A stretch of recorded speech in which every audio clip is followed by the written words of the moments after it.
Welcome to Fireside Giants. My name is Alex with my co-host here, Anthony Rivardo. Hope you're having a fantastic day because it's a great day to talk about the offensive line. I know that's everybody's favorite subject right now after the Giants completely ignored that positional grouping in the NFL draft, but we're here to tell you why, or at least I am, or maybe Anthony has a different opinion than I do, why we should have a little bit more upside, a little bit more optimism regarding this line, because I know they ranked 31st in pass blocking efficiency last year. I know they were about average in run blocking, but there's reason to be optimistic. There's reason to justify passing on an offensive lineman in this past draft, even though we would have preferred to see it. That's one thing I want to get straight.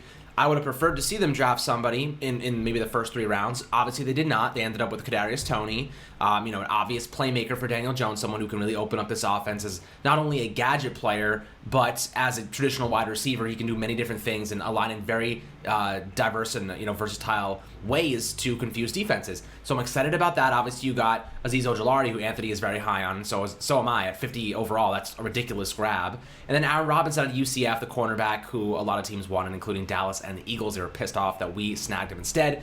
But there was never going to be an offensive lineman that we drafted in the 4 to 7 range that was going to be a plug-and-play right guard that we could really rely on. So now we're going into the season with Zach Fulton and Shane Lemieux as our guys. But don't deter you, from thinking that the Giants might actually go out and find a decent option as a free agent. We're going to talk about that in a little bit, Anthony. But how are you doing today, my friend?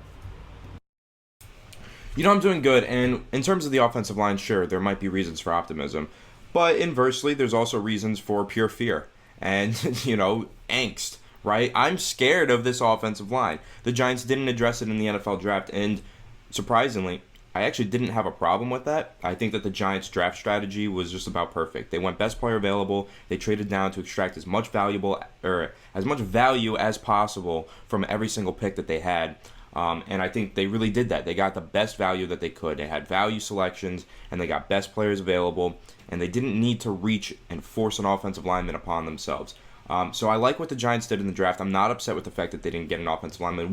Do I wish that they would have found one at some point? Yes, of course, but the value really just wasn't there. They traded up in the 3rd round for Aaron Robinson. You could argue maybe they should have traded down in the 3rd round for Quinn Miners, right? Like, you can make an argument like that, but Aaron Robinson is an excellent football player, and he's going to be a really good player for the Giants. So what can you really complain about? The Giants got really good players all across the board. They had a phenomenal draft class. Everyone unanimously agrees with that anyway. But yeah, the offensive line does scare me. It scares the living crap out of me, and I'm sure it scares Daniel Jones pretty badly too, as he knows he's going to have to stand behind those offensive linemen who, a number of them are considered by some to be kind of incompetent at their jobs, right? So it is a little bit scary, but as Alex pointed out, there's reason for optimism, and we'll get into that. And then, of course, I'll be kind of playing devil's advocate, saying why I'm not as optimistic as Alex might be. Yes, while I did start the podcast quite positive, there is reason for fear, and potentially, paranormal activity fear. That's kind of where I'm headed with this, is there's reason to be optimistic, but the downside is scary. That's why we're all kind of concerned about the Giants passing on an offensive lineman. But I do want to talk about the optimistic reasons why we should see a better offensive line in 2021. And we're going to start, position by position going through, and the reasons why. So let's start at left tackle with Andrew Thomas. 10 sacks allowed last year. He really struggled at times. He was getting beat inside for the first half of the season. Cardinal sin for offensive tackles. Basically all of his fundamentals fell apart at the seams.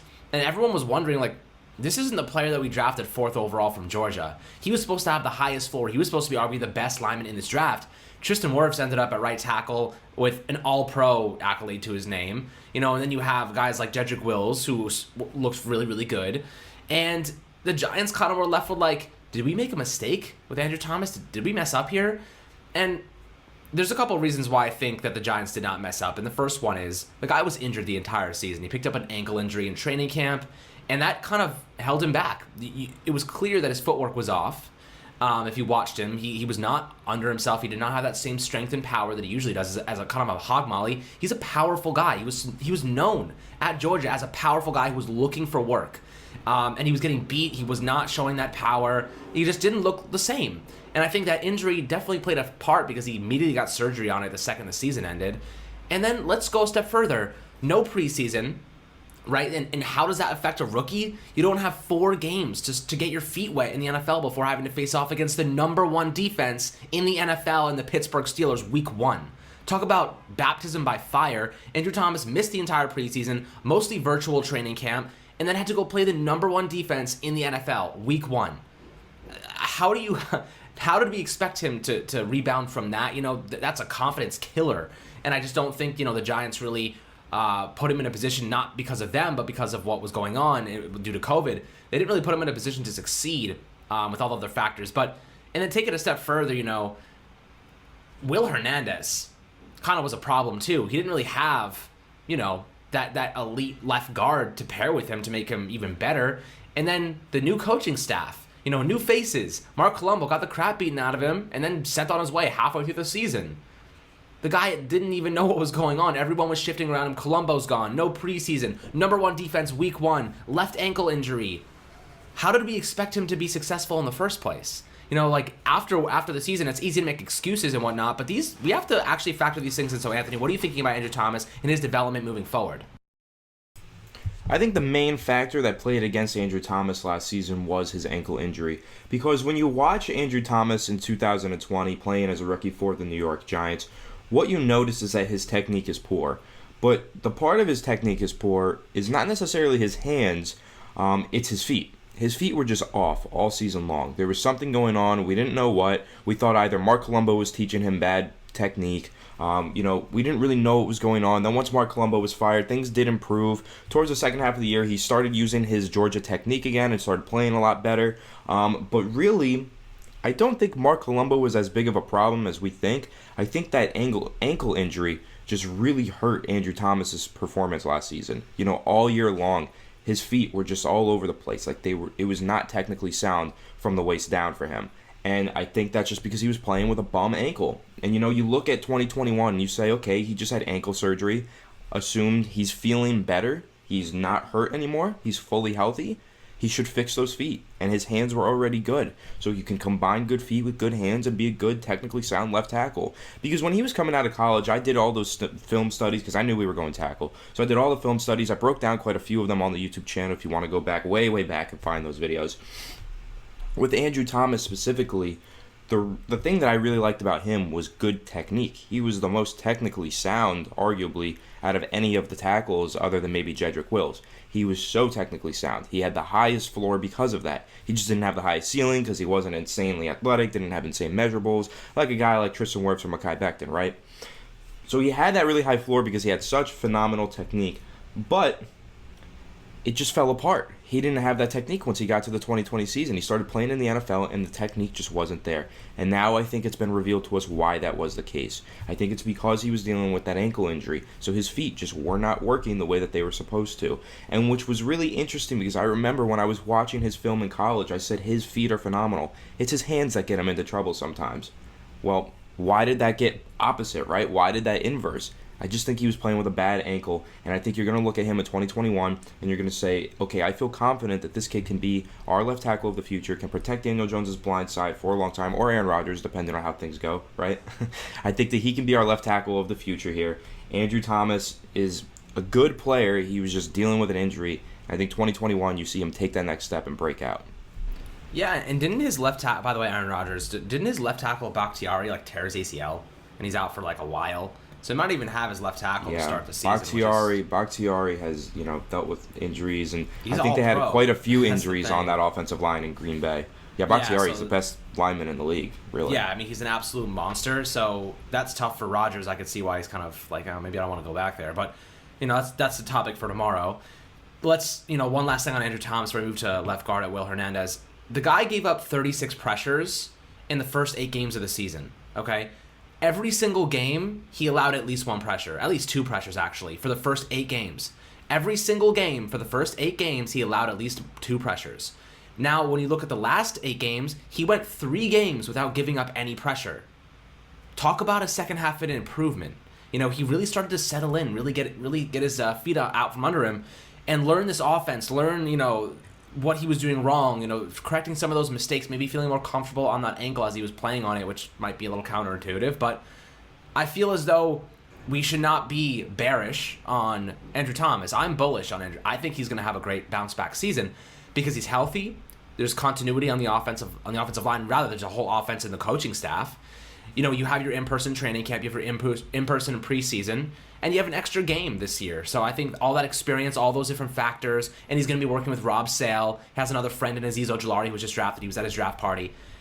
There's a lot to like about Andrew Thomas going forward. I think he's in a position to succeed now. And that moves us over to left guard, where Will Hernandez might kind of give him a pain.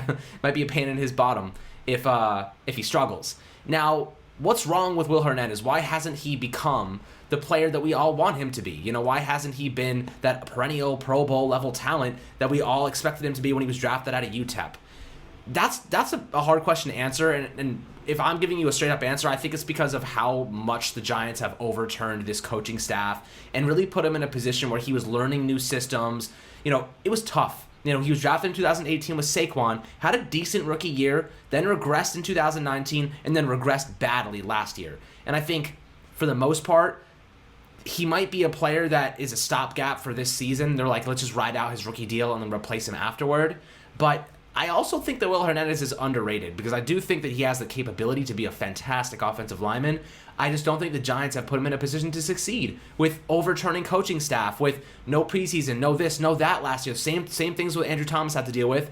He didn't have that preseason with the new coaching staff. So it's tough, man. It's tough to really grade and justify giving up on all these offensive linemen when they really went through the ringer last year. They didn't really have a good opportunity to be together, and especially because New York was so strict with all the rules, they couldn't meet. They couldn't do anything really. Even in person, they couldn't hang out or do anything like that. So it was really tough.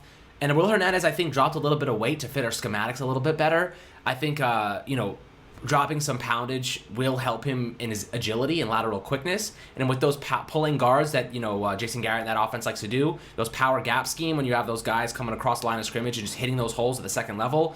And really in those crack blocks, I think that Will Hernandez will be a little bit faster, a little bit stronger in that category, which I think will be very beneficial for him because he was a little bit bigger last year. He fit a different scheme. He fit Pat Shurmur's scheme for the most part, and I think when Saquon went down, it really hurt them, and he was a little bit oversized for what they were trying to do, and he wasn't fast enough. He couldn't get to the blocks fast enough, and that's why they used Shane Lemieux a little bit more at left guard in the second half of the year. Plus, he got COVID, and who knows how that affected him fatigue-wise. So there's a ton of reasons why Will Hernandez struggled last year. And I think with a little bit more consistency, he's been working with Duke Manyweather, of course, one of the best offensive line coaches in the NFL. All the big guys go to him. So I think that we'll see a better product on the field from Will Hernandez this year, and I think they feel the same way. What do you think, Anthony? Yeah, I still do have some confidence in Will Hernandez, surprisingly enough. But this is where we're going to talk about optimism versus fear. You're more optimistic on the offensive line because you have a little more faith in these offensive guards than I do. I have a lot of fear with these offensive guards, okay? The interior of this offensive line, yeah, you have some optimism. You have optimism. I have straight fear with the offensive line. And I know I just started this off by saying I do have some optimism behind Will Hernandez. That's just because in his rookie year, we saw a good player. And then we just saw him regress in year 2 and then regress even further in year 3. Like, why is that happening? What's going on? But we have seen that he did seem to cut some weight. Maybe he's a little bit more athletic. And I think you hit it on the head. I think Will Hernandez has been trapped going from, schematics, okay? He's been trapped getting switched through schematics, and he was drafted to play a specific role for the Giants in 2018, and he played it. And then in 2019, I think things just changed for the Giants offense. It just got worse. 2020, he's in a whole new offense that he's not a scheme fit for, right? So now he's got to adapt to that, and it's really tough to adapt to that when you don't have a training camp, preseason, OTAs, and all that stuff to help you adapt, right? So he had to adapt mid-season. It just didn't work. He didn't adapt. Okay, they fired the offensive line coach as well. Nothing just worked for Will Hernandez last year, and he got dealt a really terrible hand, and I kind of feel bad for him because this was a guy that we were all really high on in 2018. And look how the mighty have fallen. Here we are in 2021 talking about maybe finding his replacement. It's justifiable, right? Because he just hasn't played well. But I think you look at it and you say, he just wasn't a scheme fit for Jason Garrett's offense at the time. But Jason Garrett's offense is about to change a lot, okay? You see Freddie Kitchens is now in a senior offensive assistant role. You got Russ Callaway, who's going to play a big role in developing the playbook and changing the schematics quite a bit.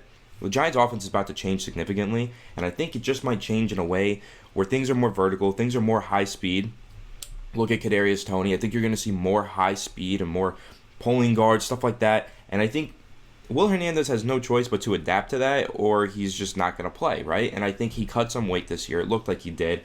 We saw him practicing both left guard and right guard in the offseason with Mayweather. So I think you combine all those things, you say, Will Hernandez has a chance to pull it around. But ultimately, do I feel comfortable with what the Giants have at left guard and at right guard? No. I think I've been very clear for a while now how I feel about Shane Lemieux. Shane Lemieux is not a good football player right now, okay? He could turn into a good player, and I hope he does for the Giants' sake and for his sake. I hope he does. But right now, he is not a good NFL offensive lineman. He's awful. God-awful in pass protection. He is a little bit fast, and he can go out there and make some pulling blocks in the running game. Okay, that's good. But if you cannot block a single defensive lineman in pass protection, what value do you provide to a team that is putting all the emphasis on their third-year quarterback? That's what the whole goal of this year is. This is the year of Daniel Jones. Why do you think they signed Kenny Galladay? Why do you think they signed Kyle Rudolph? Why do you think they drafted Kadarius Toney in the first round? It's all about Daniel Jones this year. We want to get him as much pieces around him as we can in order to find success for Daniel Jones and for the Giants. So we have our quarterback established. Now, when you're talking about a guy like Shane Lemieux, who just cannot pass protect for that quarterback, I get really worrisome, and I think maybe that's where Zach Fulton comes into play. Maybe he's a better pass protector. Maybe he gets to start instead. I don't know what the Giants are going to do there, left guard, right guard. I'm assuming it's going to be a lot of positional battles in training camp. You know, you're going to see Shane Lemieux, Will Hernandez, and Zach Fulton argue on fight for both sides of the line. You know, whoever's the best gets the left, gets the right, right? So I think that's why I just have a lot of fear. There's so much uncertainty with both guard positions. We've got three guys who none of them are very good, but all of them are just competing for this job. That's where my fear comes into play. Interior pressure can just ruin a quarterback. We've seen that. Look at Drew Brees when he went against the Dallas Cowboys that year. The Saints were like 11-0. They went against the Dallas Cowboys. They just rushed the interior. Saints just fell apart. We're never the same for the rest of the season because they got exposed. Think about that. Think about what that can do for the Giants if their interior just cannot block people. I have faith in Nick Gates. I like Nick Gates a whole lot, and I think that he's just going to continue to develop in his second year as a starting center. But the two guys opposite of him, two guys sandwiching him in at the center, I have a lot of worry about those two players and about how well they can play in 2021. And I'll tell you what, to piggyback on that point you just made, when you don't have good interior offensive line, the pocket's going to collapse a lot faster, which is going to force Daniel Jones to roll out of the pocket a lot more. And he really struggled when rolling out to the right side last year. In addition to that, it takes away your entire idea of having an air raid offense, you know, a downfield-oriented offense where you're trying to utilize that accuracy that Daniel Jones has when throwing downfield 20-plus yards. When that interior of your line is collapsing very, very quickly, you don't have time to wait for your receivers to get open. A lot of those routes are timing routes. You can't wait for them to get open. You have to get rid of the ball fast, quick, which is why I think Toney also can help in that category in case that does become a problem. Very quick off the line of scrimmage, very, very effective in the short to medium range. So I think that he could be a nice security blanket in that area. But, of course, I would prefer the Giants to have a good interior offensive line. Now, Shane Lemieux did allow 5 sacks in about half the amount of reps as Andrew Thomas. You know, he had about 500 snaps, and Andrew Thomas had 1,000 about. And he had 10 sacks allowed, and Shane Lemieux had 5. And about 25 pressures from Shane Lemieux as well. So if you look at PFF stats, if you take that into consideration, some people don't care about their stuff. They graded him very poorly. If you watch the film, which Anthony and I have, it matches up pretty well with what they're talking about. He gets beat pretty consistently. When it's 1v1, he's pretty much getting ran over. But Nick Gates helped him out a ton last year in helping double team those blocks, and it really, really covered up some of his weaknesses. And that's what you get when you have a good center. He can kind of supplement and hide some of those deficiencies on the offensive line. But again, then you have the other guard spot where with Will Hernandez also getting ran over. So it's kind of like Nick Gates can't do both jobs at once. So that's kind of the reality, is that if the interior of the pocket collapses, you're not going to be able to run your downfield offense.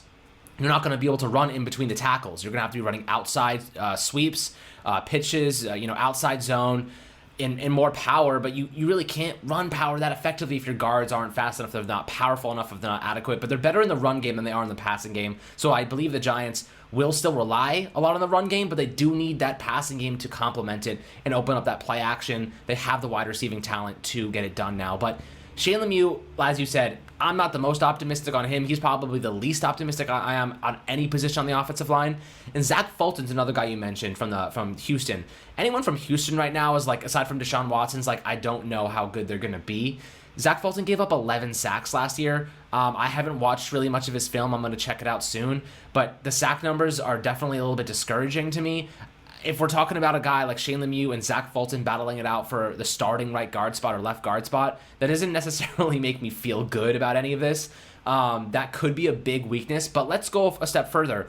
There are going to be a couple of offensive linemen on the waiver wire, on the market. And if you just check today, the Chicago Bears just released starting left tackle Charles Leno, and he's been one of the best guys in the league for quite some time. So that's just an example of cap casualties that are going to happen post the NFL draft. A lot of teams went and got themselves rookie guys that can solve those tackle spots because they have really expensive players at those positions and they want to get rid of them. They want to release them. They want to move on. And it's going to happen at guard too. You're going to see there's still guys like Trey Turner on the market right now. The Giants could look at. He's another Dave Gettleman disciple.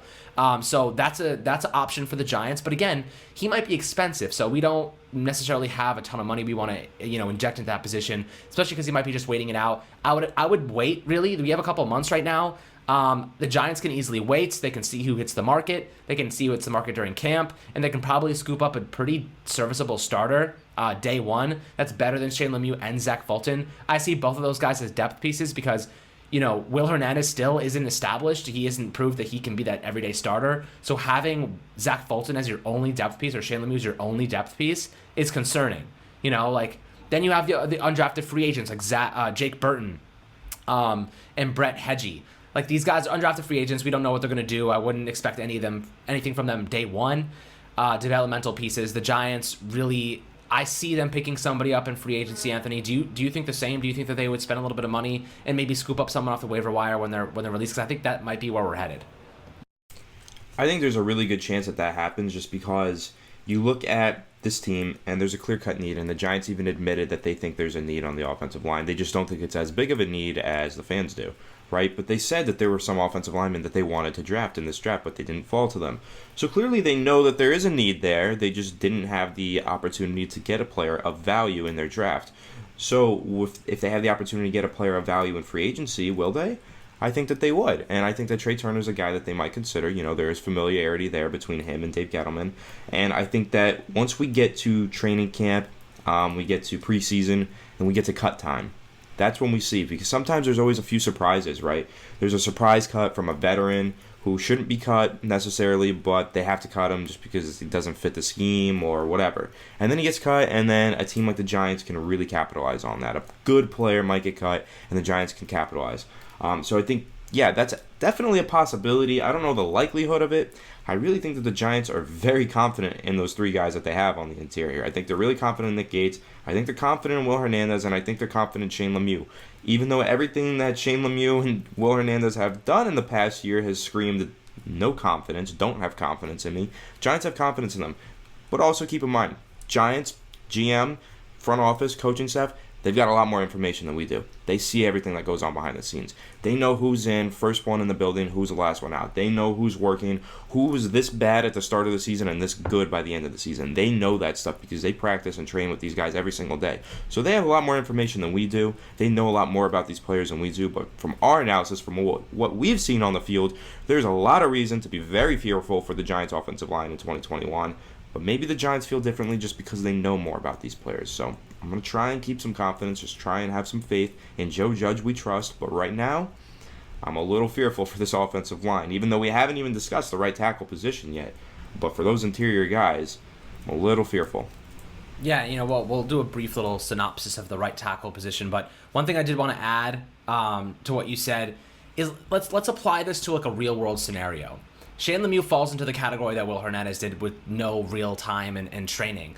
Imagine you just got a new job. You just changed your job. You went to, a new company. And the new company was like, damn, sorry, we're not going to be able to train you today. And actually, we're not going to be able to train you for a couple weeks in person, but we'll send you a couple things online that you can do. And you're like, okay, I guess that makes sense. I know, I can't see you with COVID right now. And then they're like, this is about all we can do. We need to really if you want to learn everything, we need to train you in person, but we just can't do it because the government's not letting us, really. And then, okay, a couple months later, like, okay, you can come in finally a couple weeks before the season starts. And then they're like, we're gonna put you through a training program, which is the preseason. Let's say that's the preseason. And then a couple weeks, like, oh, you know what? We're not gonna do the whole training program. We're just gonna skip right to the regular season in a couple weeks. And then you're just gonna be put in the job, and good luck. And then you go to the job, and they give you a massive project that's the Steelers, best defense in the division, in the league at the time. And they're like, and you're at your new job, and they give you the most difficult project you could possibly ask for. They didn't give you any training. They didn't give you any in-person training because of COVID. You didn't get to go to spring training and get your feet wet. They just gave you the biggest project you could possibly ask for on day one in the NFL or your new job. And you're like, are you kidding me? How the hell am I supposed to succeed? That's how I view Shane Lemieux and Andrew Thomas. That's how I view them last year and moving forward, why I think it's going to be a lot better. But let's do a quick synopsis of the right tackle spot before we wrap up.